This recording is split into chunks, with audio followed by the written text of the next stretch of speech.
is a great morning. I'm going to confess something.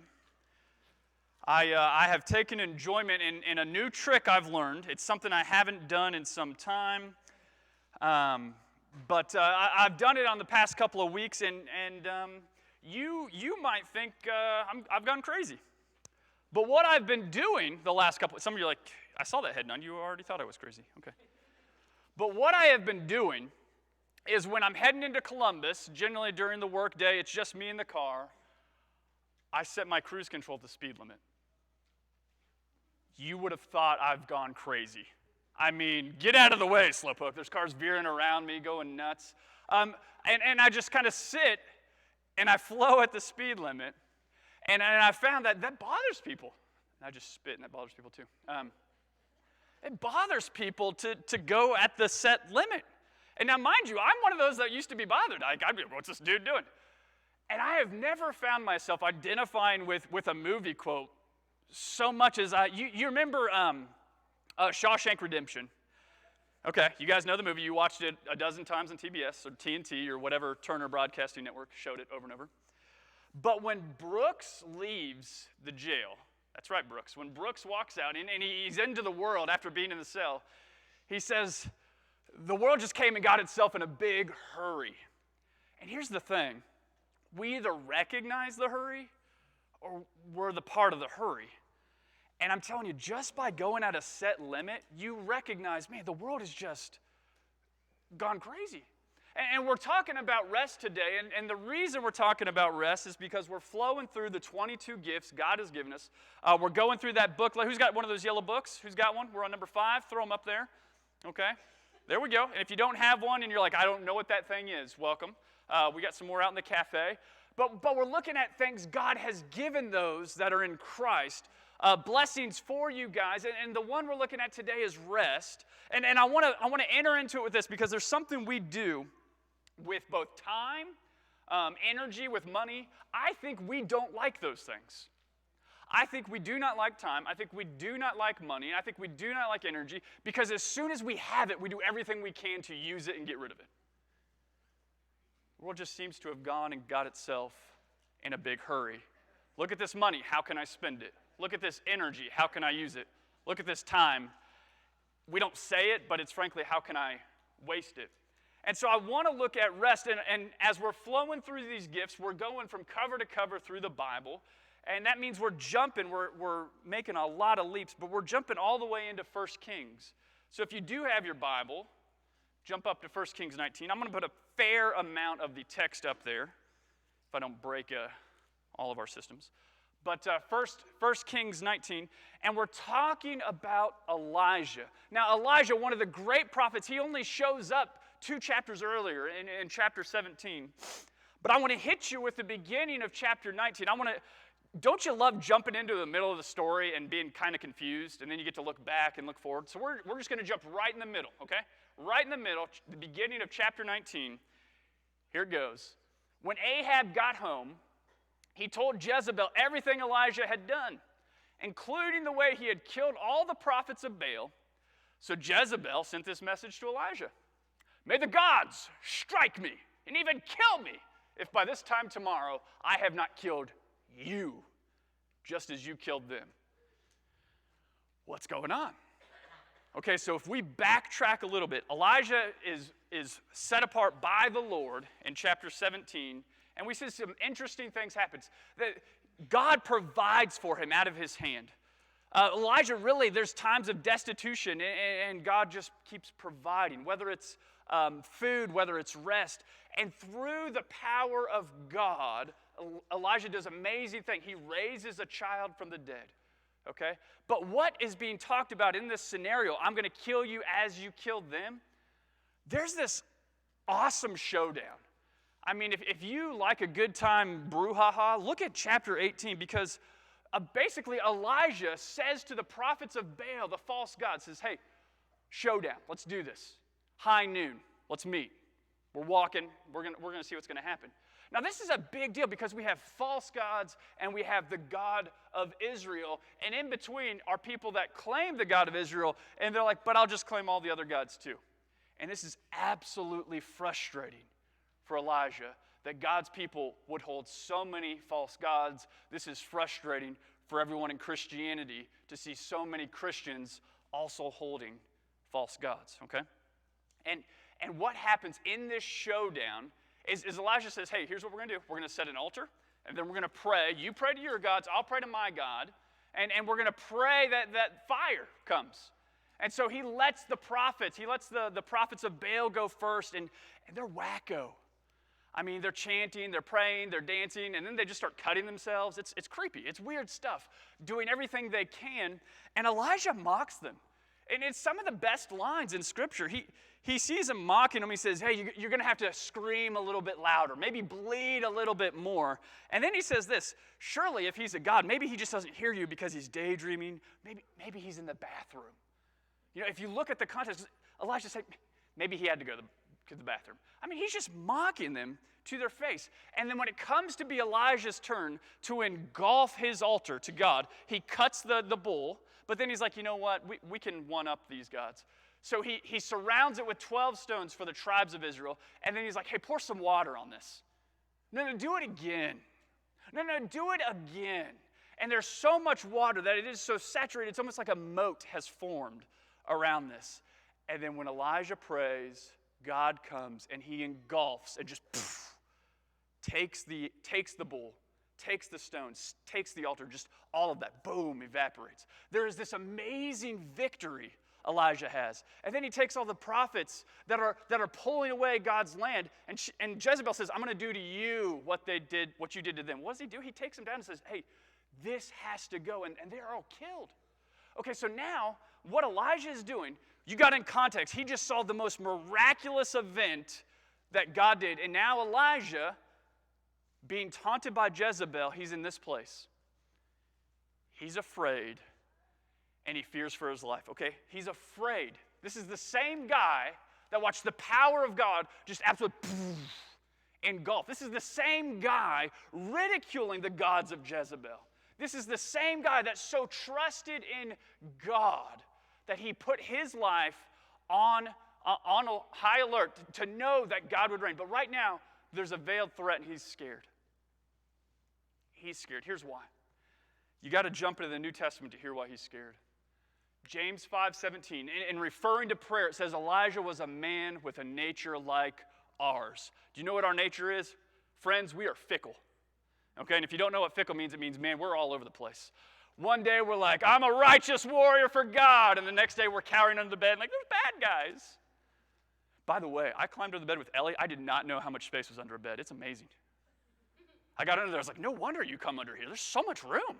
I'm figuring maybe when she's a teenager, I'm just going to move her under there. That'll be her new place. Okay, we are people just like Elijah that have the same nature. What does this mean? This means that when we desire to be fun-natured, we end up frustrated. What does it mean to be fickle? What does it mean to be like Elijah? It means that we want to be. We want to be awestruck by God, and then we're just sitting there stuck in anxiety, crippled. We can't move. We want to smile. We wake up on a given day and go, I'm going to smile today. I'm really going to smile today. And you know what? It may show up in the mirror, but it's really not something we're feeling. Because we could put a fake smile on, but man, we're in a place of sorrow. We're just like Elijah. We want to laugh, and a lot of us do the fake laugh. Please, fake laugh, all of you. Let me hear the fake laugh. Wait a second, that sounds like your laughs when I tell jokes. Oh, all right. We want to be people of laughter. We want to be people of fun, but yet then we're just like stuck in a place of lamenting. We're stuck in a place where like, I'm struggling.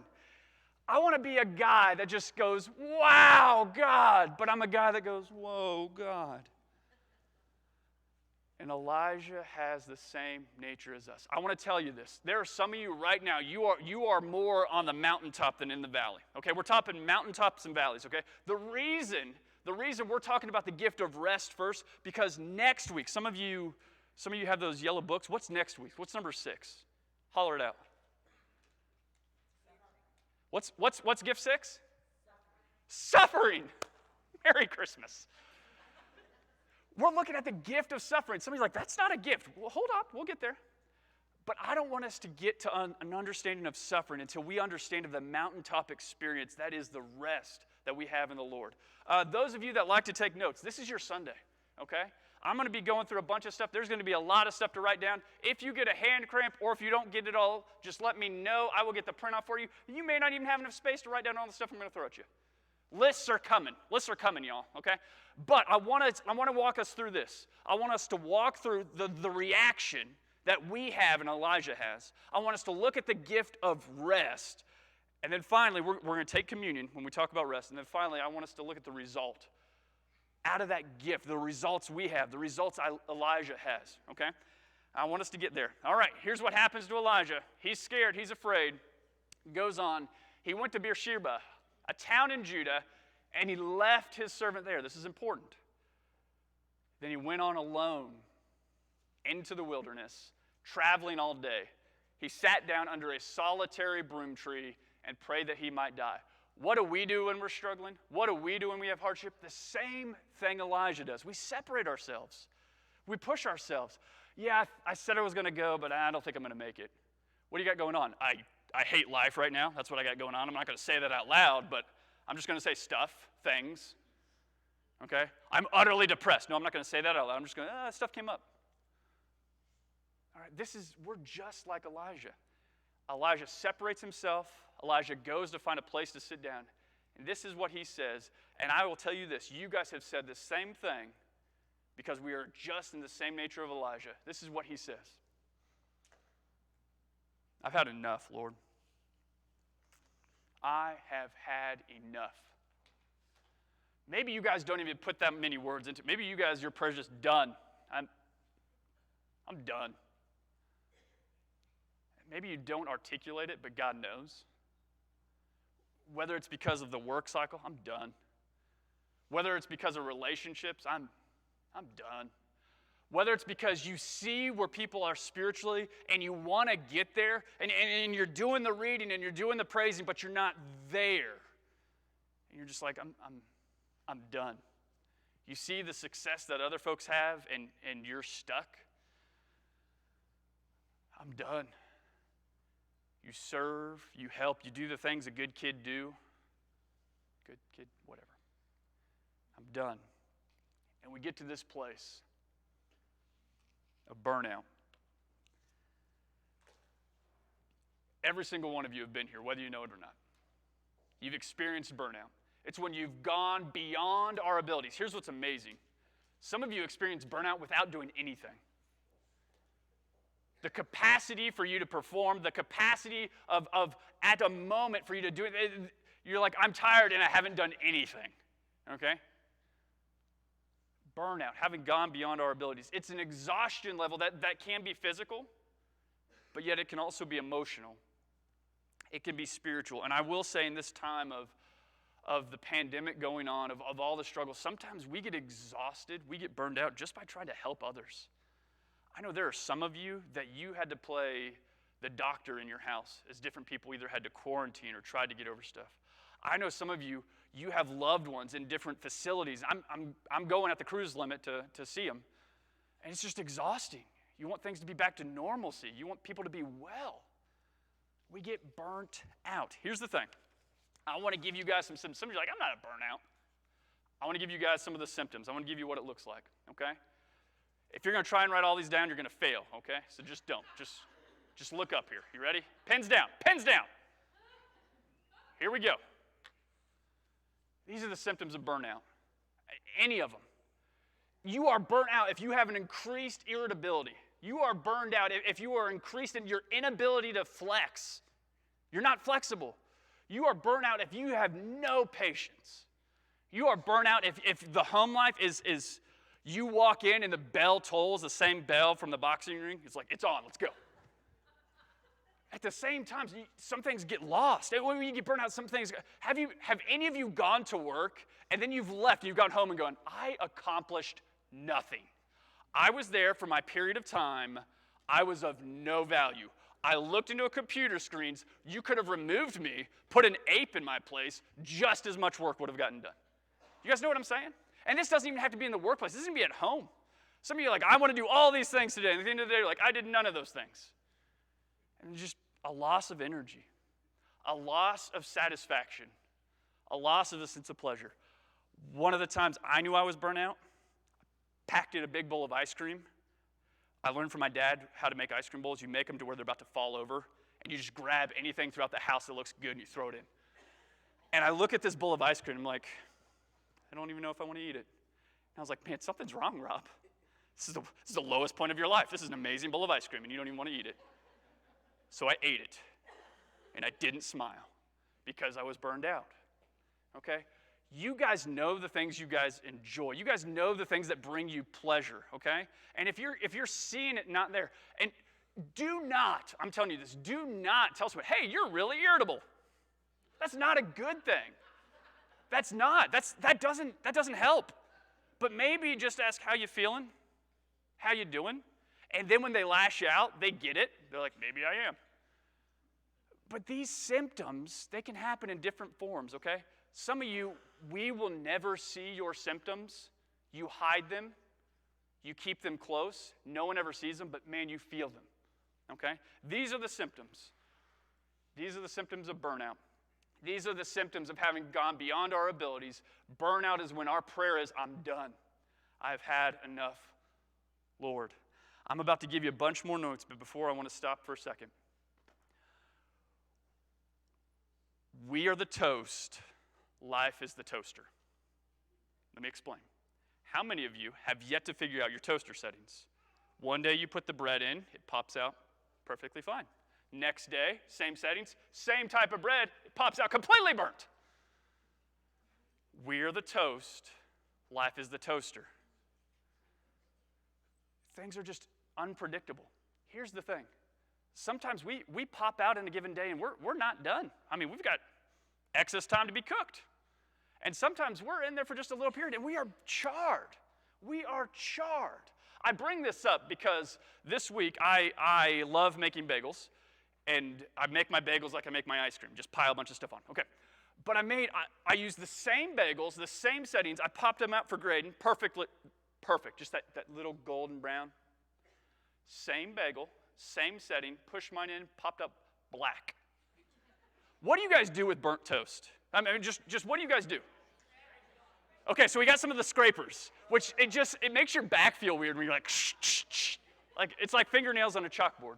How many of you just throw it away? How many of you burnt toast, you just chuck it? Okay? How many of you just shrug your shoulders and go, I don't care, and just eat that black thing? Look, all demographics here, okay? Listen, we are the toast. Life is the toaster. All right? Deep theological thoughts here. There are going to be days when you're like, man, I'm doing well. There are going to be days like, perfect. And there are going to be days you're just burnt. But I want to tell you something. What we got from God, the gifts that he gives us, is the same way we look at that burnt toast, the same way I looked at how I handled that situation earlier this week. When you realize you've got a day where you're the burnt piece of toast, you know what that means? Just throw on extra jelly. Throw it on, okay? Maybe you scrape off some of that stuff and shudder while you do it. Throw on the extra jelly. Throw on the extra jam. And what I mean by that, the blessings, the pleasures, the promises of God. Just pile that stuff on. Just cover up that bitter, burnt thing, because it's going to happen. But man, I'll tell you, when you got a jar of huckleberry jam, whoo, spread it on thick, because it's a blessing from God, okay? All right, we're looking at Elijah. We're looking at how he got burnt out. I'm going to have some notes coming your way. These are some things Elijah lost. Mind you, we are in the human nature of Elijah. These are things that Elijah lost. These are things that we ourselves may see ourselves losing. The first thing Elijah lost was perspective. All right? He had this amazing victory over the gods of Baal, but he expected the war to be over. You see what I'm saying there? He has this amazing victory, and then all of a sudden, when there's a threat on his life, he's like, whoa, what's this all about? I'm done. You know, there's this amazing victory, and he expects everyone to just turn and just fall before God, and the entire land is full of people worshiping God, and his job as a prophet is done. He'll go into the Prophet Hall of Fame. It doesn't happen. Here's the thing. We've got to realize day after day, there are either going to be defeats or there are going to be victories, but ultimately the war belongs to the Lord. Okay? We celebrate victories. We mourn defeats. We recognize the war belongs to the Lord. Here are marching orders. Are you guys ready for the marching orders? Some of you are like, I don't march. That's too bad. Marching orders. In the mess of life, remember 881. In the mess of life, remember you got a mansion. When there's a mess, remember the mansion. When there is a relationship mess, remember you got a mansion. When there is a mess at work, remember you have got a mansion. When everything around you just becomes a mess, when it all falls down, you have got a mansion. I've got a mansion just over the hilltop in that bright land where we will never grow old. And someday yonder, we will never more wander, but walk the streets that are purest gold. Do you realize the mansion is what we look forward at? And if we dwell in the mess, we've lost perspective. We've got to realize the victory is God's, and out of his victories, we are the ones that reap the mansion. We are the ones that reap the benefit. No matter how messy it gets, remember you got a mansion. You hear me? Messy? There it is. I got one of you. Messy? There it is. Messy? There we go. We're moving on. We've got to remember our commitment. Throughout chapters 17 and 18 of 1 Kings, it says, a word of the Lord came to Elijah. Did the word of the Lord tell Elijah to tuck his tail and run scared? Absolutely not. Absolutely not. If we forget the word, we're going to act like the world. Okay? We've got to hold firm to the promises of God. If you didn't catch it, if you didn't catch the people wandering in the desert, we are a people prone to wander. God says, here's the mansion, and we're like, no, we'd rather play in the mess. Okay, we've got to remember our commitment is to the Lord and to live for the Lord. So we anchor not in the world, we anchor into the Word of God. I'm reminded over and over, and someone here hasn't heard it yet, the opposite of worry is meditation. Worry is you just constantly think over your problems, and meditation is you just constantly think of the promises of God. Be there. Be committed there. Moving on. Elijah lost a vision of God's grandeur. He lost a vision of how great is our God. How great is our God. When we talk about mansions, it's over the hilltop. When we talk about that glory, it's there. And we need to have that view of an almighty God. Otherwise, we're going to be looking at all the junk around us. And we're going to be stuck there. You know, we really used as a life verse Habakkuk 3:2 a few years back. Lord, we have heard of your fame. We stand in awe of your deeds. If I don't know the fame of my Lord, and if I do not know his deeds, I can't get there. Lord, we have heard of your fame. We stand in awe of your deeds. We need to have the vision of God as a creator. We need to have the vision of God as a savior. We need to have a vision of God as a great sustainer. And no matter what comes up, we have the correct vision to see beyond the mess to the mansion, that we belong to God.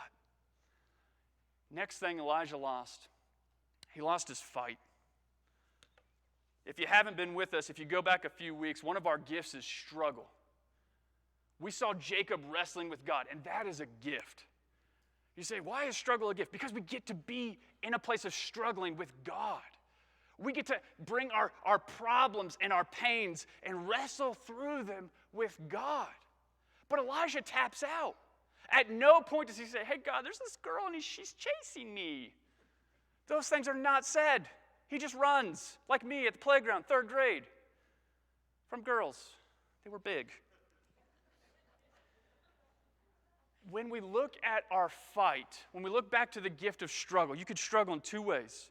You could struggle with God. That's what I'm saying is a gift. Struggle with God. Or you can struggle on problems without God. Bring the problems to God. Struggle with him. Struggle with him. He is a God that loves. He is a God that treats you like Mike Tyson. Mike Tyson loves pigeons. No one knows what I'm saying. Some of you remember. He's a loving father. And even though he may be angered about certain things, he will never bring upon the pain to his children. He will let his children jump all over him, climb all over him. It is okay to bring your problems and struggle with the Almighty God.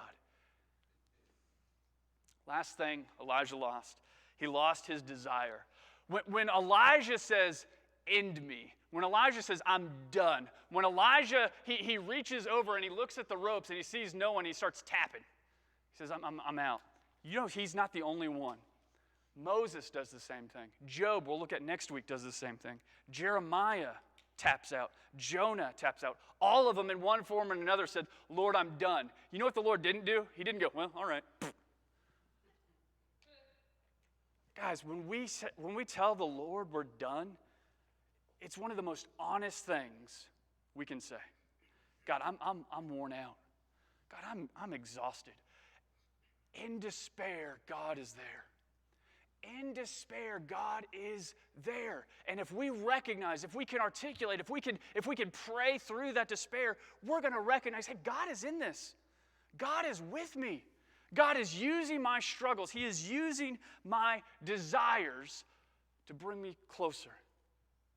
And so in all those things Elijah lost, we've got to be able to reflect.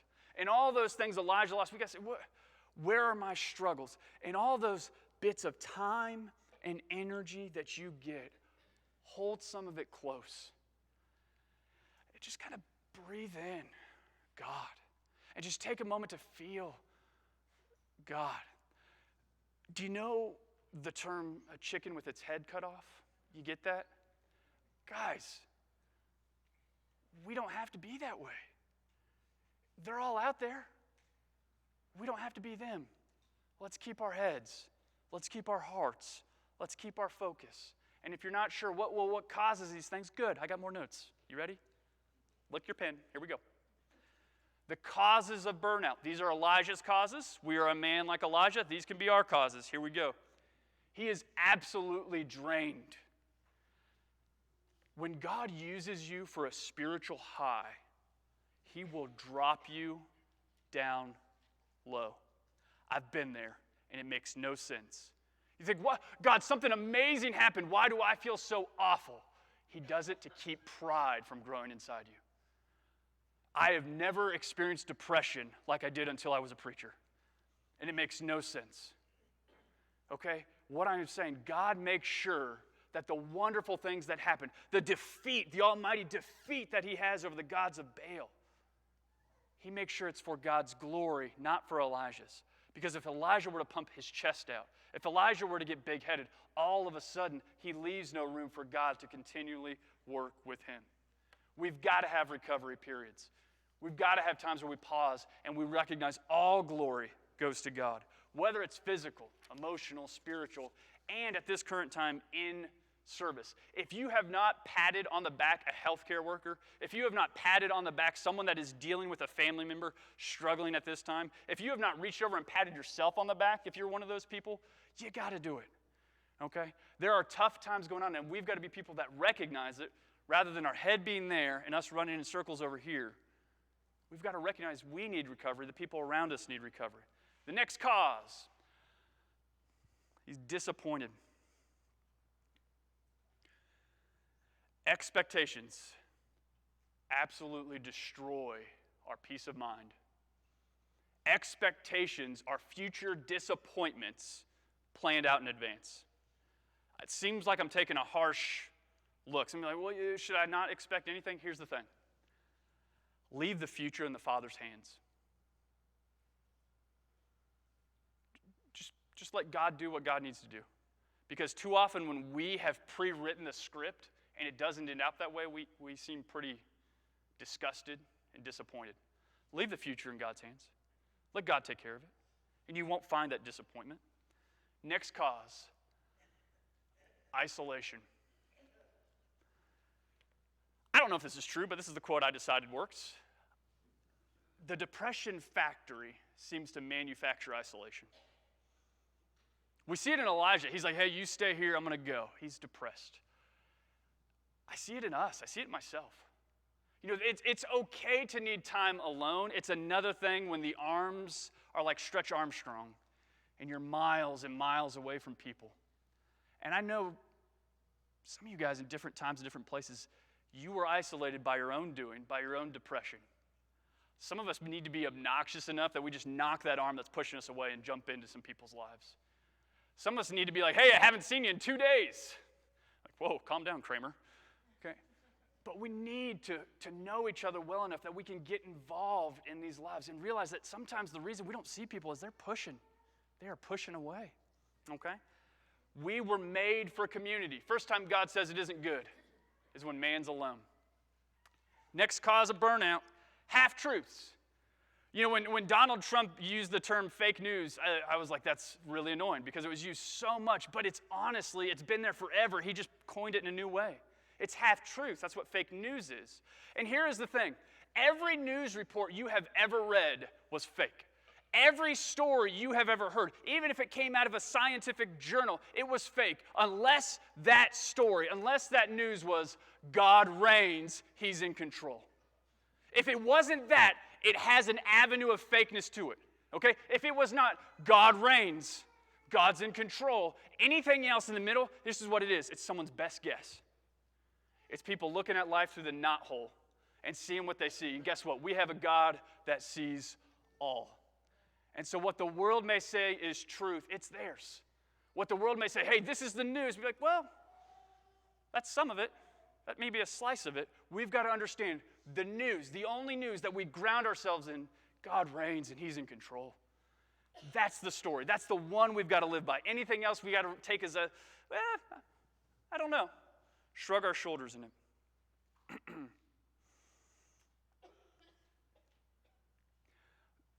The problem of half-truths and the problems of these fake news is they lead to kind of a growth of our self-image in good and bad ways. Okay? They lead to a self-righteousness. If good things happen, we think I'm a big deal, I'm right. If bad things happen, we think I'm terrible, I'm awful. Here's what we need to do. We need to focus not on the mess, but on the mansion. When the disciples come back to Jesus, and they are celebrating that they drove out demons. Okay, there's this inflated sense of ego. They're like, we drove demons out. Do you remember what Jesus says? He says, rejoice that your names are written in heaven. Oh. At the same time, to the one that's broken, that's diseased, the same truth is spoken by faith. Rejoice, your name is written in heaven. That concept of mansion, that concept of belonging with God should both bring us down when we need to. We've got an inflated sense of self. At the same time, lift us up when we just don't care. That place of belonging by Christ with him. We're about to get into communion, but I want to go a little bit farther in Elijah's story, in verse 5 out of chapter 19. Here's the nap. He laid down. But I said here's the nap, doesn't mean go to sleep. He lay down. He slept under the broom tree.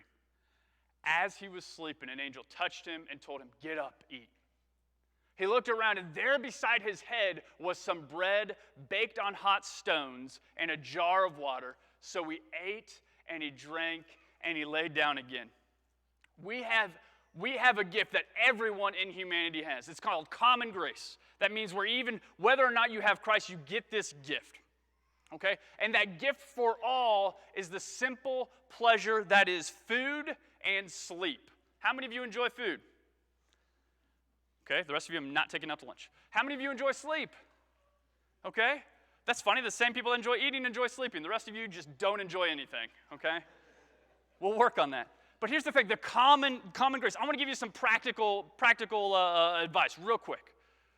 Real quick. I've got a connection to a dietitian, so I wanted to boil down all the advice, the worldly advice of food into one phrase.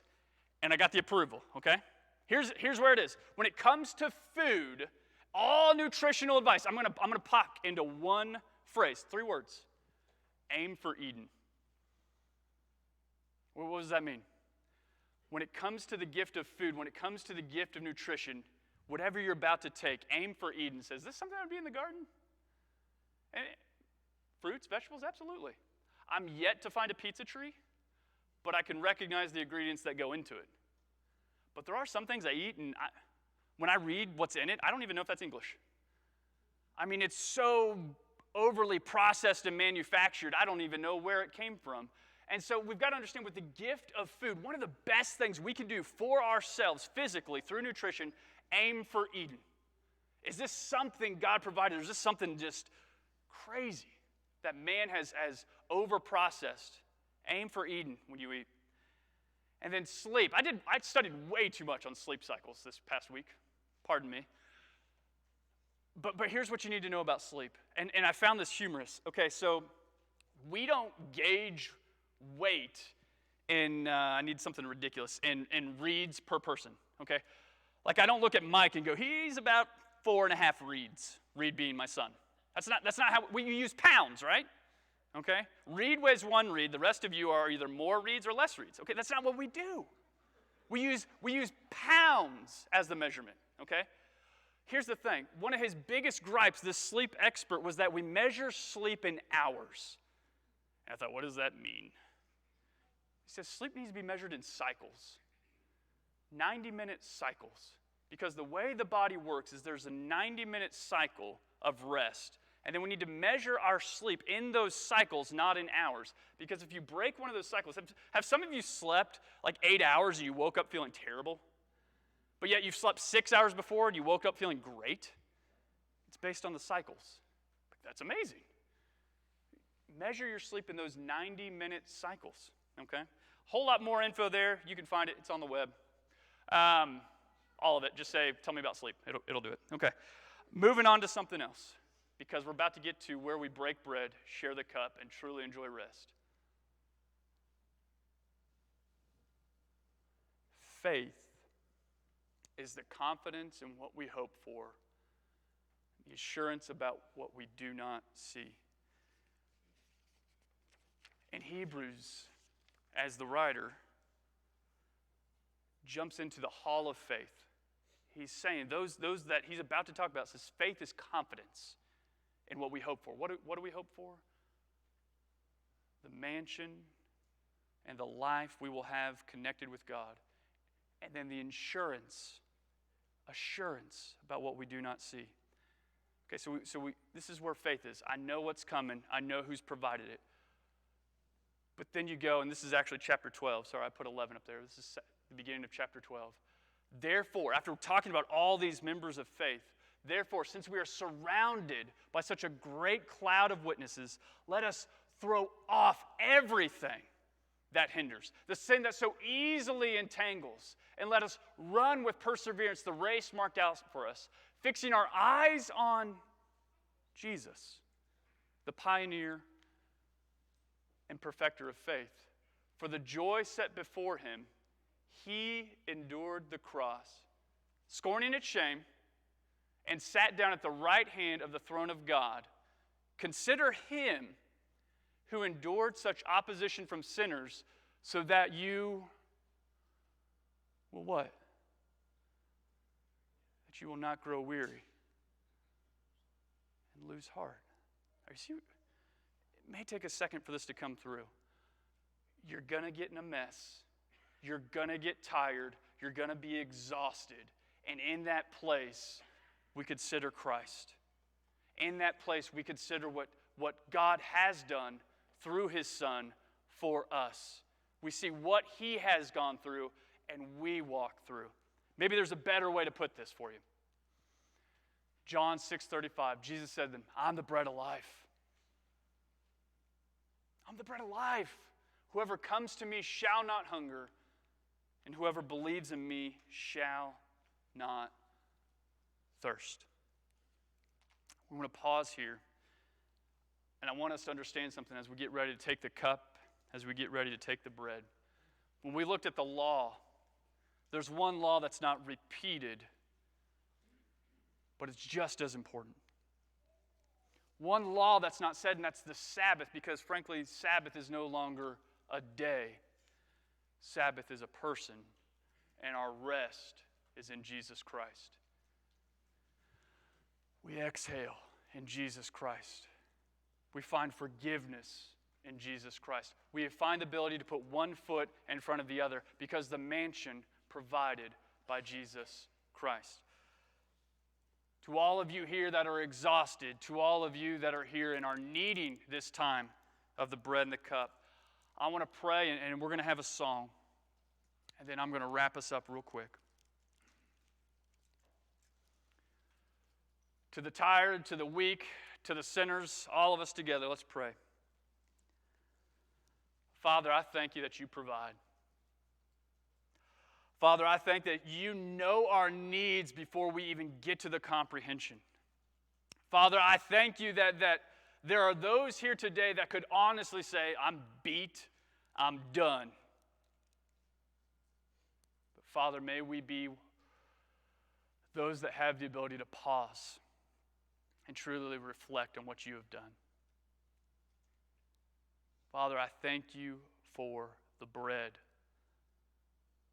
that we can take, that we find nourishment in your Son. Father, I thank you for the rest from our weary, sinful souls that we can find in Christ as our Savior. And Father, I thank you for the cup that sustains us, that produces in us a desire to live in righteousness, to walk as your Son walked. So Father, I thank you for this bread. I thank you for this cup. I thank you for the community of believers here this morning. In Christ I pray. Amen.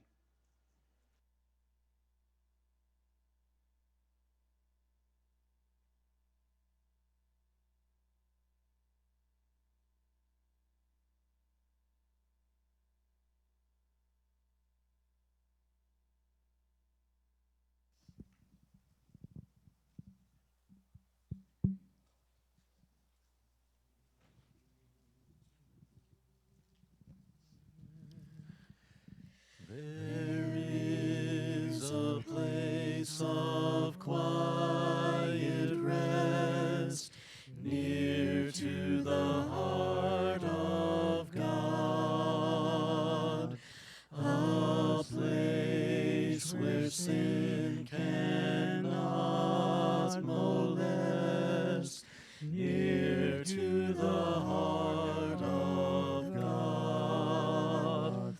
O Jesus, blessed Redeemer, sent from the heart of God, hold us who wait before thee, near to the heart of God. There is a place of comfort sweet, near to the heart of God, a place where we our Savior meet, near to the heart of God. O Jesus, blessed Redeemer,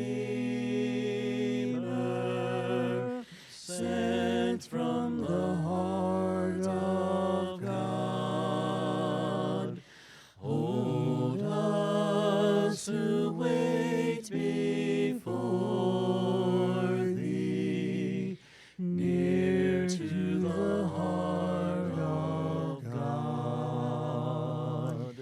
There is a place of full release, near to the heart of God, a place where all is joy and peace, near to the heart of God. O Jesus, blessed Redeemer, send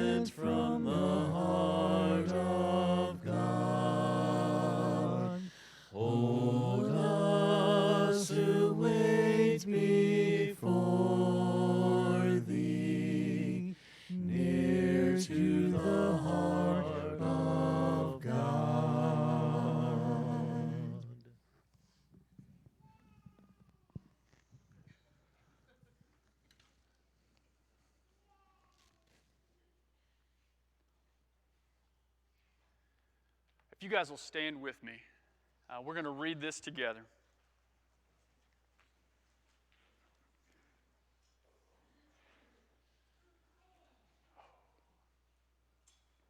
We'll read this together, and I want us to truly understand the rest God gives us. All right, not just me here.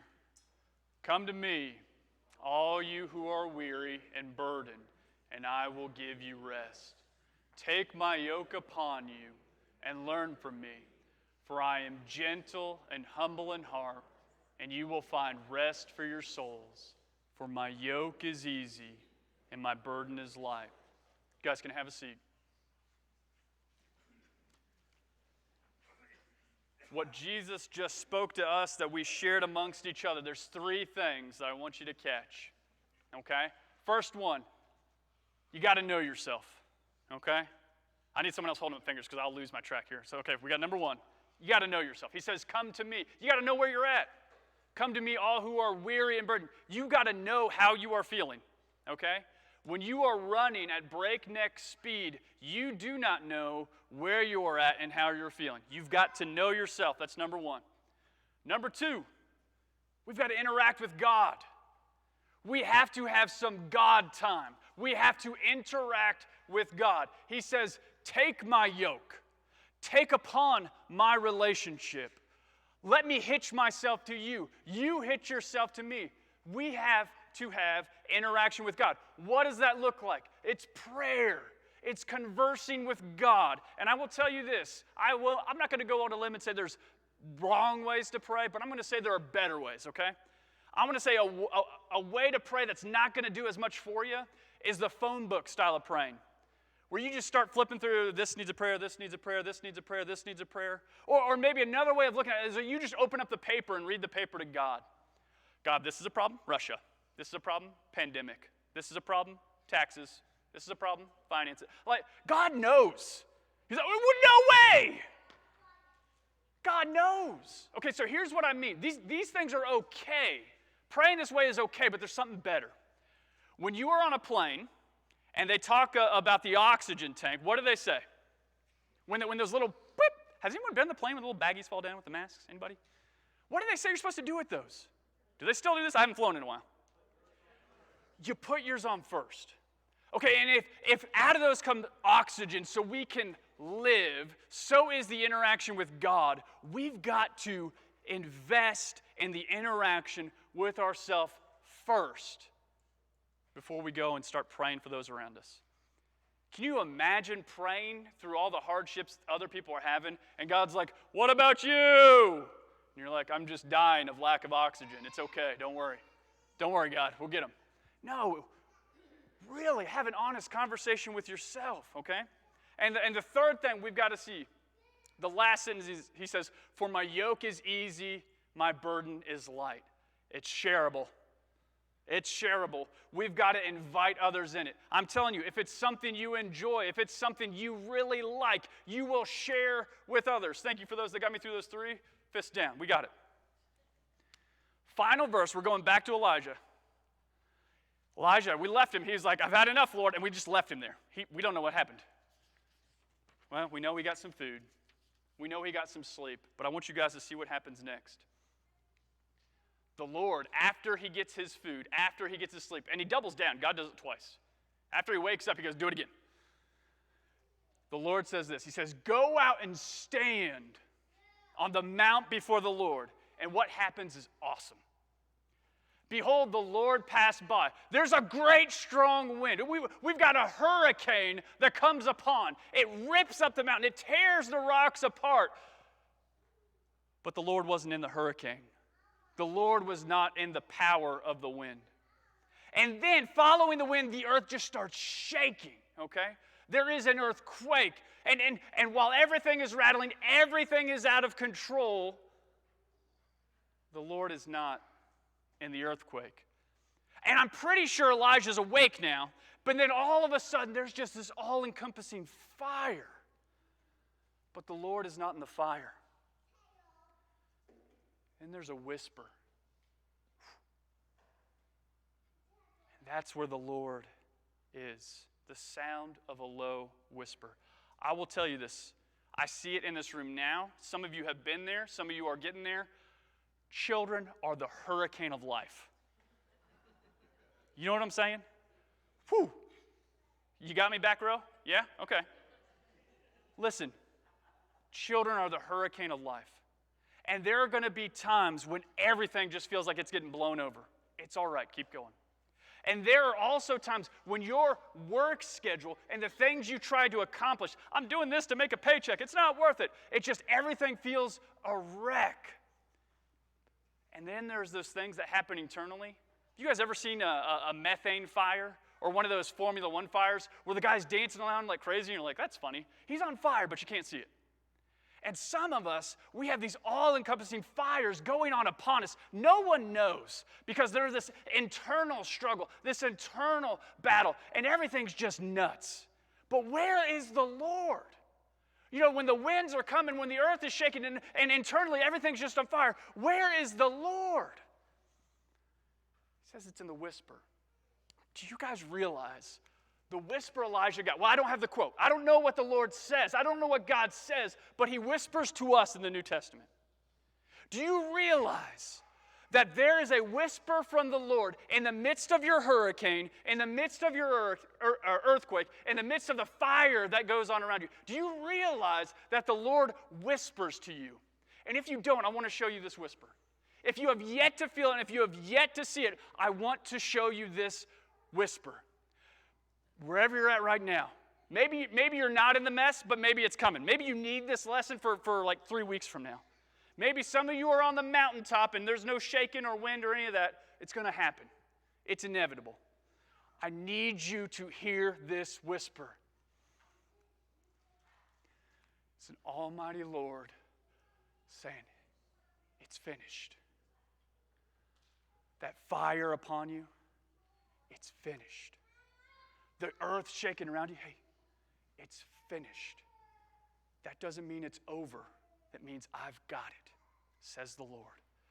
Whatever that has been placed upon you, whether we see it externally or you are holding it internally, God knows, and he has come all the way after you to wear the burden of your sin. Do you recognize this? The winds, all that hatred that came flowing out of people just blew all over him. And do you realize as he was beaten, the earth shook? And do you realize as he was nailed to the cross, the fire that would have to have burned within his nerves, and he did it all for you to whisper in the middle of your mess, it's finished. It's finished. It's going on. But it is finished. I hope that in the midst of this season, wherever you may be, maybe you've got it, it all looks good. Maybe you're on top of the mountain, that you can hear Jesus has got you. And he's there with arms wide open, looking into you and saying, it's finished. It's finished. It's finished. Wherever you're at right now, if you're trying to hold it all together in your arms, drop it and come into the arms for you, your Savior, that takes the sin, that takes the burdens, that takes the struggles, and allow him to speak to you. It's finished.